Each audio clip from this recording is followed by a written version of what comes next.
नमस्ते दोस्तों, आप सभी का स्वागत है आपके अपने YouTube channel math bye Rahul sir. जैसे कि हम दो चैप्टर पढ़ा चुके हैं, एक टाइम एंड वर्क, एक पाइप एंड टंकी। आज हम तीसरा चैप्टर स्टार्ट करने जा रहे हैं। आज की क्लास में हम आपको सिखाएंगे कि फ्रैक्शन वैल्यू कैसे बनती है और किस कौन कौन सी फ्रैक्शन वैल्यू बहुत इंपॉर्टेंट है।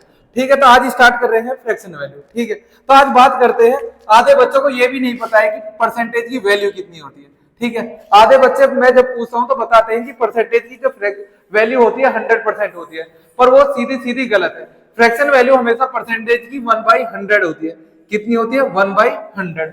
ये सबसे याद करने वाली बात है कि ये सबको पता होना चाहिए कि सब ये सोचते हैं जब हम परसेंटेज निकालते हैं कि हमें परसेंटेज निकालनी है 2/4 100 से मल्टीप्लाई करते हैं, तो इसका मतलब ये सोचते हैं कि परसेंटेज की फ्रैक्शन वैल्यू 100 है, पर ये वास्तव में गलत है। ठीक है, हम जब भी कोई भी कैलकुलेशन करते हैं तो हमेशा आपने देखा होगा जब हम यहाँ पे लिखते हैं 2/3 है।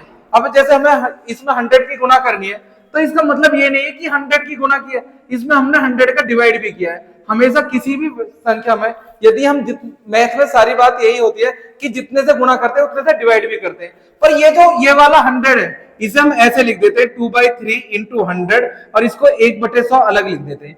अब ये 1/100 है, ये जो 1/100 है ये परसेंटेज में कन्वर्ट हो जाता है, यानी कि 1/100 परसेंटेज के बराबर होता है। इसलिए परसेंटेज की वैल्यू कितनी होती है? 1/100। ठीक है, आज बात करते हैं फ्रैक्शन वैल्यू, यानी कि फ्रैक्शन वैल्यू निकालनी है हमें जो इंपॉर्टेंट है सारी की सारी। ठीक है, तो चलते हैं फ्रैक्शन वैल्यू पर। तो पहले निकालते हैं, सबसे पहले इंपॉर्टेंट फ्रैक्शन वैल्यू 4%, यानी 4% की फ्रैक्शन वैल्यू निकालनी है हमें। तो 4% की फ्रैक्शन वैल्यू है, हम परसेंटेज हटाएंगे तो कितनी आएगी? 4/100, क्योंकि परसेंटेज की वैल्यू कितनी होती है? 1/100। मैंने साफ साफ लिखा है कि परसेंटेज की वैल्यू 1/100 होती है, तो मैंने परसेंटेज हटाया तो अपॉन में कितना आ गया? 100। यदि हम इसे एक टेबल से काटे तो 4 से काटा एक बार और 4 से काटा 25 बार। ठीक है, तो इसकी फ्रैक्शन वैल्यू कितनी होगी? 1/25। हमें पेपर में 4/100 नहीं करना है। यदि हम 4/100 को काटते हैं तो कम से कम हमारे 10 से 15 सेकंड बर्बाद होंगे, तो उस समय को बचाने के लिए हमें 4% की फ्रैक्शन वैल्यू डायरेक्ट लिखनी होगी। कितनी? 1/25। ऐसे ही हमें इंपॉर्टेंट है 5% की, तो 5% की फ्रैक्शन वैल्यू कितनी होती है? 5/100। इस यहाँ पे मैं काट के दिखा रहा हूँ, 5 से काटा एक बार और 5 से काटा 20 बार, तो फ्रैक्शन वैल्यू कितनी आ गई? 1/20। ऐसे ही हमें 10% की निकालनी है, तो 10% बराबर 10/100। एक जीरो से एक जीरो कैंसिल, तो फ्रैक्शन वैल्यू कितनी आ गई? 1/10। ठीक है, ऐसी 15% की फ्रैक्शन वैल्यू 15/100। 5 से काटा 3 बार और 5 से काटा 20 बार, तो 15% की फ्रैक्शन वैल्यू कितनी आ गई? 3/20। अब निकालते हैं 20% की। ऐसी 20% की फ्रैक्शन वैल्यू होगी 20/100। 20/100, एक जीरो से एक जीरो कैंसिल, 2 से काटा 2 एकम 2, 2 पंजे 10, तो इसकी फ्रैक्शन वैल्यू कितनी आ गई? 1/5। अब लेते हैं ऐसे 25%। 25% की फ्रैक्शन वैल्यू 25/100। 25 से काटा एक बार और 25 से काटा 4 बार, 25 से कम 25, 25 चौका 100, इसकी फ्रैक्शन वैल्यू आ गई 1/4। ऐसे ही 30%। 30% की फ्रैक्शन वैल्यू 30/100। एक जीरो से एक जीरो कैंसिल, तो 3/10 आ गई। ऐसी 40%, तो 40% की फ्रैक्शन वैल्यू 40/100। एक जीरो से एक जीरो कैंसिल, 2 से काटा 2 दूनी 4, 2 पंजे 10, तो फ्रैक्शन वैल्यू आ गई 2/5। ऐसी हमें निकालनी है 50% की, तो 50% की फ्रैक्शन वैल्यू बराबर 50/100। एक जीरो से एक जीरो कैंसिल, 5 एकम 5, 5 दूनी 2, तो 1/2 आ गई। ऐसी हमें 55% की भी यूज होती है, तो 55% बराबर 55/100। 5 से काटा 5 एकम 5, 5 एकम 5 और 5 दूनी 10, यानी 0, 11/20। ऐसे ही 60% की निकालते हैं, तो 60% की फ्रैक्शन वैल्यू होगी 60/100। 0 0 कैंसिल, 2 से काटा 3 बार और 2 से काटा 5 बार, तो फ्रैक्शन वैल्यू कितनी आ गई? 3/5। अब निकालते हैं ऐसे ही हम 70% की। 70% बराबर 70/100। एक जीरो से एक जीरो कैंसिल, इसकी आ गई 7/10। ऐसे ही निकालते हैं 75% की। 75% भी बहुत ज्यादा यूज होती है, तो 75% बराबर 75/100। 25 से काटा 3 बार और 25 से काटा 4 बार, तो फ्रैक्शन वैल्यू कितनी आ गई? 3/4। ऐसे ही 80% की निकालते हैं। 80% की फ्रैक्शन वैल्यू 80/100। एक जीरो से एक जीरो कैंसिल, 4 2 चौक 8 और 2 पंजे 10, यानी कि 4/5 होगी।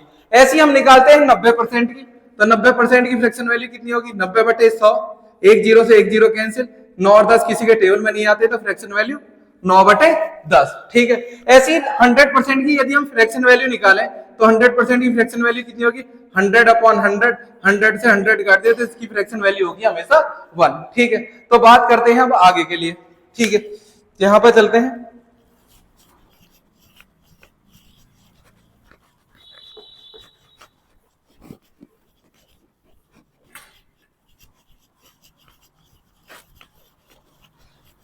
ये जो अभी तक हमने समझाई थी वो सीधी सीधी प्रॉपर फ्रैक्शन वैल्यू थी। अब हमें निकालनी है जो अपॉन में होती है, जैसे कि 12.5, जैसे 6 से ही 1/4%। इनको निकालने में टाइम लगता है, इसे अभी यहाँ पे हम निकालना सिखाते, पर वहां पे क्या करेंगे, वहां पे हम करेंगे सीधे सीधे निकालेंगे। तो यहाँ पे करना क्या है, पहले इन दोनों की मल्टीप्लाई, 6 चौक 24 और 1 25/4। ठीक है, तो नीचे हमने परसेंटेज हटाया तो नीचे आ जाएगा 100। तो 25 से काटा, 25 से कम 25, 25 चौका 100, तो इसकी फ्रैक्शन वैल्यू आ गई 1, 4 चौक 16, 1/16। तो पेपर में डायरेक्ट लिखना है 6 से 1/4% की फ्रैक्शन वैल्यू होती है 1/16। ऐसे ही हमें निकालनी है 8 से ही 1/3% की, क्योंकि ये इंपॉर्टेंट है, मैं सारी इंपॉर्टेंट वाली फ्रैक्शन वैल्यू करा रहा हूं। ठीक है, तो यहाँ पे मैंने इसकी निकाली 8 थी 24 और 1 25, यहाँ पे लिखा मैंने 25 और परसेंटेज हटाया तो नीचे 100 आएगी। तो 25 से काटो, 25 से कम 25, 25 का 100, तो इसकी फ्रैक्शन वैल्यू कितनी होगी? 1/12। कितनी होगी? 1/12। ऐसी निकालनी है हमें 9 से ही 1/11 किसकी? 9 से ही 1/11 की। तो करना क्या है, इनका इन दोनों की मल्टीप्लाई प्लस ये, तो इसकी गुणा करी 1199 और 100, 100 बटे कितना आया? 11, और परसेंटेज हटाई तो नीचे 100, 100 से 100 कट गए तो इसकी फ्रैक्शन वैल्यू कितनी आ गई? 1/11। अगली निकालनी है हमें 11 से ही 1/9 की, 11 से ही 1/9% की। तो इसकी मल्टीप्लाई करी, 11 की 9 में करी 99 और 100, यानी 100/9 गुणा 100, 100 से 100 कैंसिल, तो इसकी फ्रैक्शन वैल्यू कितनी आ गई? 1/9। आसान, सारी की सारी आसान फ्रैक्शन वैल्यू। पेपर में डायरेक्ट हमें फ्रैक्शन वैल्यू यूज करनी है। तो अब हमें निकालनी है जो सबसे ज्यादा यूज होने वाली है 12.5%। 12.5% की फ्रैक्शन वैल्यू निकालनी है, तो 12 दूनी 24 और 1 25, 25/2, और परसेंटेज हटाई तो नीचे कितना आ गया? 100। तो 25 से काटा मैंने, के बार जाएगा 25 से कम 25, 25 का 100, तो इसकी फ्रैक्शन वैल्यू कितनी आ गई? 1/8। ठीक है, ऐसे ही चलते हैं। हम अगली निकालनी है 14 से ही 2/7 की, 14 से ही 2/7 की। तो 14 की 7 में गुणा करी, कितना आ गया? 98 और 2 100, 100 आ गया, नीचे 7 और परसेंटेज हटाई तो नीचे 100, 100 से 100 कैंसिल, तो फ्रैक्शन वैल्यू कितनी आ गई? 1/7। क्लियर बात एकदम? एक लेनी है फिर हमें अगली 16 से ही 2/3%, 16 से ही 2/3%। इसकी निकालनी है तो 16 3 48 और 2 50, 50/3, परसेंटेज हटाया तो नीचे 100 आ गया। तो 50 से काटा, 1 0 से 1 0 कैंसिल, 5 एकम 5, 5 दूनी 10, तो इसकी फ्रैक्शन वैल्यू आ गई 1/3 यानी कि 1/6 आ गई। अगली निकालनी है हमें यहाँ पे 28 से ही 4/7, 28 से ही 4/7, तो इसकी फ्रैक्शन वैल्यू हो जाएगी, ये आ जाएगी 200/7 और गुणा 100, तो 2 0 से 2 0 कैंसिल, तो इसकी फ्रैक्शन वैल्यू हो जाएगी 2/7। अब इसके बाद लेते हैं जो दूसरी इंपॉर्टेंट फ्रैक्शन वैल्यू है 33 से ही 1/3%। ठीक है, 33 से ही 1/3 की हो जाएगी 99 और 1 100, 100/3। ठीक है, और परसेंटेज हटाया तो नीचे 100 आ गया, 100 से 100 को काटा तो ये आ गई 1/3। ठीक है, अब ऐसे ही यहाँ पे चलते हैं। हमें यहाँ पे निकालनी है 66 से ही 2/3% की, तो 66 से ही 2/3 की निकाली तो यह हो जाएगा 200/3, और परसेंटेज हटाया तो नीचे 0, 2 0 2 0 कैंसिल, तो 2/3। ठीक है, एक और रह गई है हमारी 42 से ही 2/3%, 42 से ही 6/7%।